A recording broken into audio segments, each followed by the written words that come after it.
Hey guys, it's Storm. It's been quite some time since I last made a video, but I have branched off into different formats. I basically no longer play Standard. It's too expensive. But I have decided that Modern and Commander are the formats for me. I recently, as in within the last week, have made a Modern deck. It is a brew, so bear with me. This is just slightly after Splinter Twin and Summer Bloom got banned as well, so the deck actually had some sideboard room opened up, so that's pretty great. So let's get this started. Oh, and the name of the deck is called Geist Blade. I guess you could almost call it a Bogle's variant, but it's kind of unique in a couple of different aspects. So this is a 4-color deck, just so you know.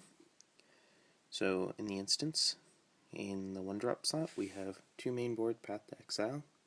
Very important sometimes, although I think 4 is a little overkill. We have 2 main board Remands, just to buy us a little extra time. For Lightning Bolt, because any deck that can run 4 bolts probably should. And 2 Teamer Battle Rage, as a manner in which to, out of the blue, kill an opponent who is unsuspecting. So moving on to our sorceries, we have only 4, in the form of 4 Steel Shaper's Gifts. This allows us to grab the most important equipment in the deck, as well as toolbox against specific deck types, which I will explain later on. In the creature slot, we have Bramaz, King of Vareskos, as a 2-of. He is more or less our go-to creature if we have him in our opening hand, if we are up against Jund, because Jund is our worst matchup possible. The 4-of Geist of St. Traft, which is the namesake of the deck, Geist Blade, or 1/2 of it, that is.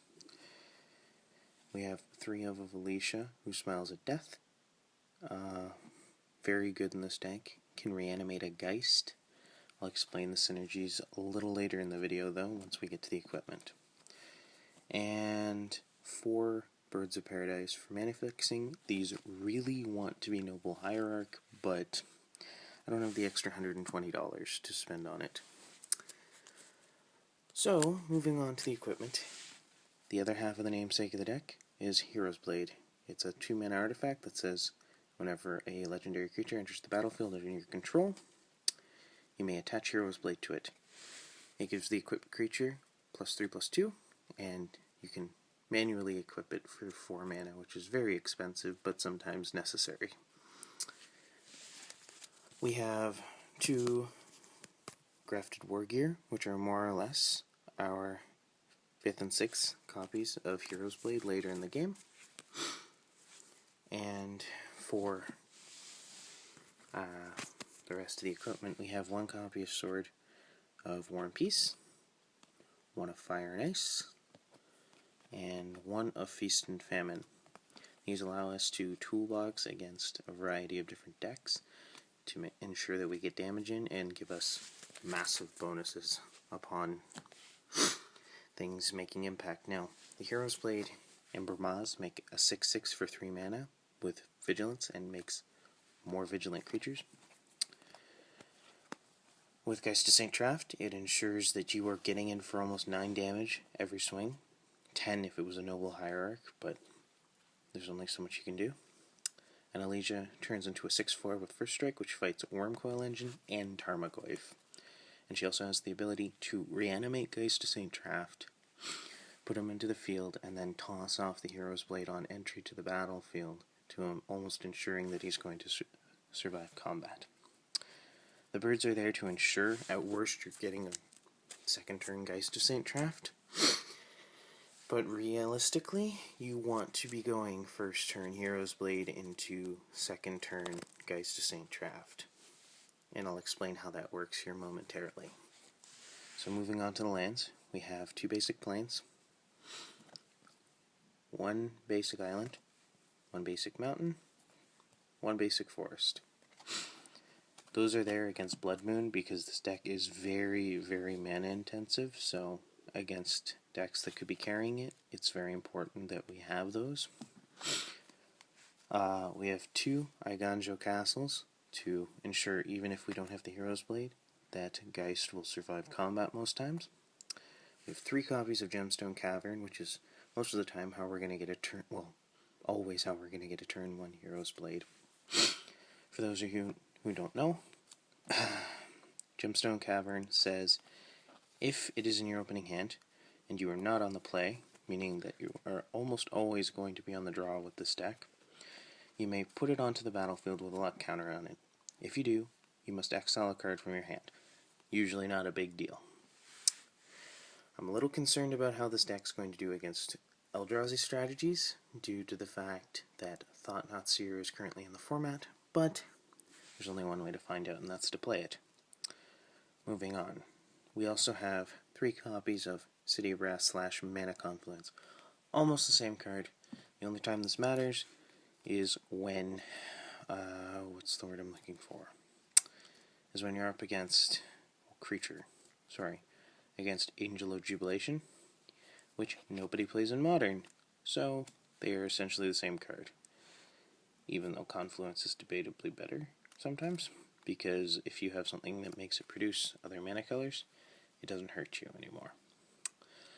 Anyways, moving forward, we've what wants to be 3 copies of Windswept Heath, but they're just random white fetches that I had kicking around. So I have 1 copy of Windswept, 1 Marsh Flats, and 1 Flooded Strand. Not a big deal.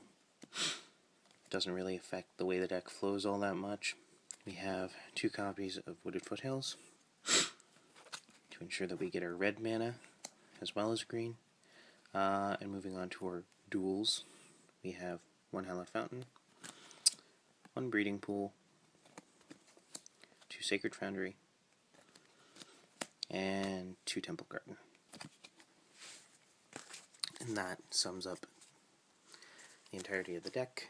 Moving on to sideboard, which recently got some more slots because I no longer have to carry Rending Volley, which is super sweet.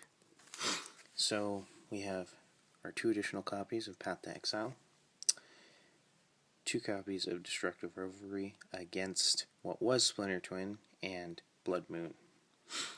Probably still very important against Blood Moon. These Noxious Revivals may be coming out. I had them there against Culligan's Command, but I'm not sure I still want them.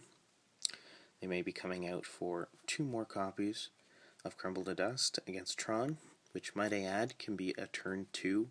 You don't have a deck anymore, because you go turn 1, Gemstone Cavern, land, Birds of Paradise, turn 2, land, Crumble to Dust, your whatever Tron land. You don't have a deck anymore. I need to pick up 2 more copies of this, but it's supposed to be, 3 more copies of this, so it's supposed to be a 4 of Leyline of Sanctity, because it's very important against Grixis and Jund strategies, because if your hand starts getting picked apart, it's pretty much game over. Spirit Link against aggressive strategies, or even Tron sometimes with their Wormcoil engine, and 2 Basilisk Colors for kind of the same reason, to discourage aggressive decks as well as gaining life on the swing, which is very good sometimes. But that sums up Geist Blade. As I said, it's kind of like Bogles, in the sense that it's about having a hexproof creature that just beats in for a lot of damage very quickly. Let me know what you guys think in the comments down below. Any recommendations. Anyways, catch you guys in the next video.